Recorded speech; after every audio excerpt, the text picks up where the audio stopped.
Hola, mi nombre es Ángela Adrián y hoy voy a hablar sobre la filosofía y la ciencia del derecho. La ciencia del derecho, como cualquier otra ciencia, no es capaz de explicar los conceptos que le sirven de fundamento y sobre los cuales se basa.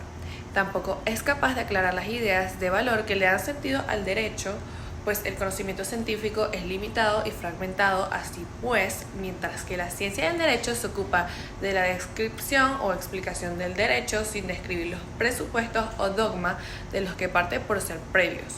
La filosofía esclarece el concepto universal del derecho, sin límites de tiempo y lugar, explica los conceptos, presupuestos, dogmas a partir de los cuales se edifica la ciencia del derecho. Así, mientras la ciencia del derecho describe, explica y sistematiza el derecho positivo, la filosofía del derecho indaga sobre los fundamentos y supuestos del derecho. Se ve el fenómeno jurídico en su totalidad y en su objeto de estudio. Existen dos caminos para llegar a la filosofía del derecho, uno más técnico y otro es la filosofía general. Desde la teoría general, el derecho, estimativa jurídica y estudio lógico del contenido de las normas, y por otro lado la articulación de lo jurídico con el resto de los objetivos en el mundo. Se puede decir que la ciencia del derecho gira en torno a las normas positivas formalmente vigentes, para escribirlas, explicarlas y sistematizarlas. El derecho se divide entre público y privado. Podemos decir que las ramas del derecho público son derechos administrativos, siendo este un conjunto de normas que regula el funcionamiento del Estado como el poder administrador, entre los distintos órganos administrativos y su relación con los particulares.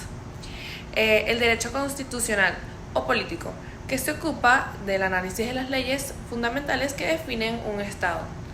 El derecho penal comprende las formas que regulan conductas punibles de los habitantes, aquellas que se consideran delictivas para las cuales las normas jurídicas tienen prevista una sanción. Derecho procesal regula la organización y las atribuciones de los tribunales de justicia y la actuación de las distintas personas que intervienen en los procesos judiciales. Quinto, derecho laboral. Se refiere a las relaciones entre los patrones y sus empleados, utilizando sus deberes y derechos recíprocos, así como la protección del trabajador. Derecho tributario. Es el conjunto de normas y reglas, principios que se encargan en regular la relación jurídico-tributaria entre la administración y el contribuyente. Mientras que las del derecho privado son las siguientes: derecho civil, que regula las relaciones entre particulares, ya sean personas físicas o jurídicas o propias del Estado, cuando no lo hace en ejercicio de su poder como la autoridad pública. Esta es la más utilizada entre las ramas del derecho, pues comprende las relaciones patrimoniales, personales, de vecindad y de familia, de derecho sucesorio, entre otros. El derecho comercial o mercantil se encarga de regular las actividades de los comerciantes y sus relaciones, denominadas acto de comercio. Se consideran fuentes de derecho todos aquellos actos y hechos pasados que han servido para ordenar y regular las acciones y comportamientos con las personas. Ejemplo de ello es la costumbre de la religión, que establecían los códigos de conducta para afianzar los buenos hábitos y evitar los vicios. Actualmente, las fuentes de derecho surgen en los órganos públicos y de determinados procedimientos. Para ello se toman en cuenta las experiencias pasadas para crear e implementar un sistema de derecho acorde a las necesidades jurídicas del presente. Las fuentes de derecho se definen según sus antecedentes. Pueden ser naturales, escritos o derechos de anglosajón. Tradicionalmente se distinguen tres fuentes de derechos que tienen relación directa con el ordenamiento público, con el ordenamiento jurídico de un Estado. Sus condiciones culturales, historia, las cuales son fuentes formales, fuentes materiales y fuentes históricas. Y a su vez las fuentes formales se dividen en legislación. A través de los públicos del Estado, los poderes se crean y promulgan un conjunto de normas jurídicas y aplicables y organizadas de manera jerárquica.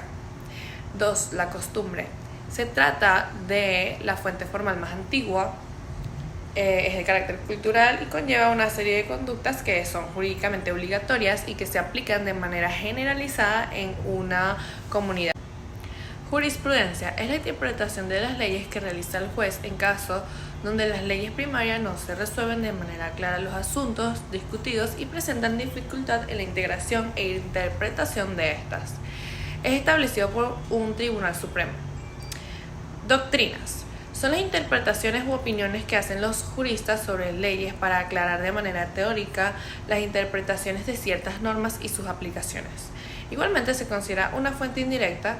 En cuanto a las fuentes materiales, podemos decir que toman en cuenta la realidad social de un país o comunidad para determinar el contenido de una ley de carácter jurídico. Y por último, las fuentes históricas se refiere a todos los documentos, obras literarias, tratados científicos o testimonios de carácter jurídico o no que evidencian cómo los pueblos o comunidades se organizaban y establecían normas. Estas normas son las que ahora sirven de ejemplo para la creación de nuevas leyes.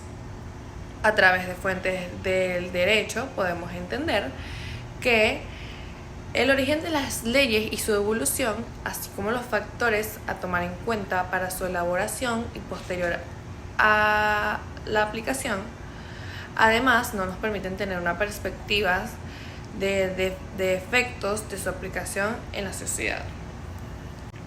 También nos remite a la historia de la humanidad y a la creación de las primeras normas a partir de la religión y las costumbres. Fueron estas las normas que sirvieron para establecer los primeros sistemas de orden político, social y económico. Para concluir, podemos decir que el derecho es un sistema u orden normativo institucional que regula la conducta externa de las personas, inspirado en los postulados de justicia, certeza jurídica que regula la convivencia social y permite resolver los conflictos de relevancia jurídica, pudiendo imponerse coactivamente mientras la ciencia del derecho describe, explica y sistematiza el derecho positivo. La filosofía del derecho indaga sobre fundamentos y supuestos del derecho. Ve en fenómenos jurídicos y su totalidad su objeto de estudio. Estudia el derecho positivo, describiéndolo, explicándolo y sistematizándolo, y la importancia de la filosofía podemos decir en el derecho que es de valiosa importancia para el jurista, dado que le permite conocer el derecho como también formular teorías dirigidas a la corrección del sistema normativo. Muchas gracias.